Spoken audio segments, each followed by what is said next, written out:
Yo guys, what's going on? I'm Tim Kelly. This is The Real Sports Talk. Thank you guys for tuning in.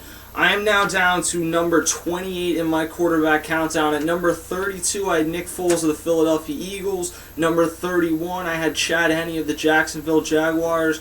At 30, I had Christian Ponder of the Minnesota Vikings. 29, I had Kevin Kolb of the Buffalo Bills. And coming in at 28 for me is an interesting name, probably the X factor on my list, and that is Matt Flynn of the Oakland Raiders. A very interesting name, a guy who shined as Aaron Rodgers' backup against the Detroit Lions. He threw in a game where he was coming in week 17, Rodgers was resting.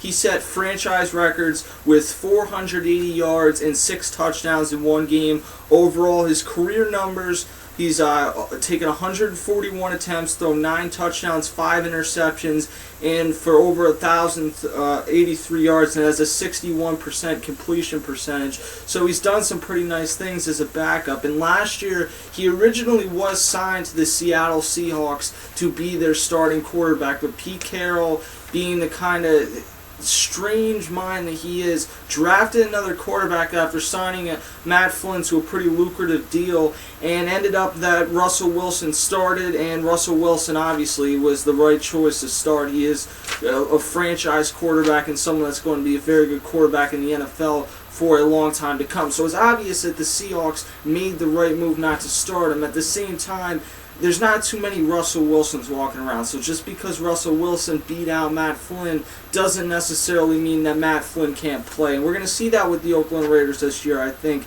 he's someone that a lot of it's going to depend on how the play around him goes. Last year, Carson Palmer, I'm not sure how invested he is in playing football anymore, but I know for a fact that Carson Palmer was once a Pro Bowl quarterback and looked horrendous behind the Oakland Raiders offensive line and with the supporting cast around him this year. The offensive line, I'm not sure, is going to get a lot better, but Darren McFadden, I think, will play more games this season.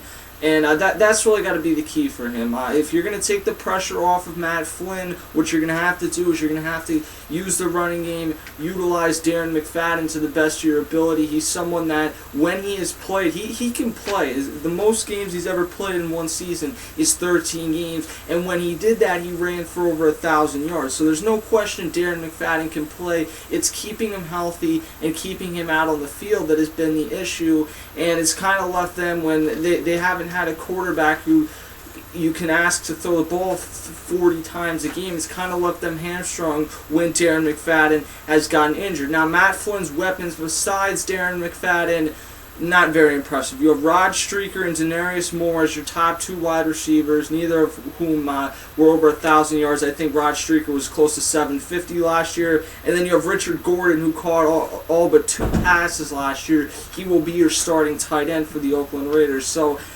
offensively, he doesn't have a ton of weapons, and I think the question with Matt Flynn is people have said he's only really started 2 games. He had all the weapons of Jordy Nelson, Greg Jennings, Jermichael Finley. He's in a great offensive system. You know what, maybe he was just a product of the system. And while that's possible, and while people can also question if he was so good, why didn't Joe Philbin sign him? The former Packers offensive coordinator is now the Dolphins coach. When he went to Miami, there's a lot of speculation he would bring Matt Flynn with him. He did not do that. I don't have an answer for that. I don't know why he didn't do that, but I still think Matt Flynn's a guy that can play, and we're going to see that this year, but I think we're going to see it in streaks because the team around him, it's not good. I don't think it's fair to hold Matt Flynn to the standard that of being the guy that he was when we saw him in short experiences in Green Bay, because he had all those weapons around him. And it's not that I'm using that as an excuse that's the only reason he did good, because we don't hold that against Aaron Rodgers. We consider Aaron Rodgers one of, if not the best, one of the best quarterbacks in the NFL today. So it's not that he had those weapons, but he's going from one extreme to having an incredible supporting cast to having really very little to work with in Oakland. So I anticipate he's going to turn the ball over a lot this year, but I also anticipate he's going to be someone that reaches close to 25 touchdowns. I think he's going to be a guy that you see flashes from this year, and as they continue to surround him with pieces, I think you're going to see Matt Flynn become a pretty solid NFL starting quarterback. So that's my overall thoughts on Matt Flynn, who comes in at number 29 on the top 32 quarterbacks for 2013.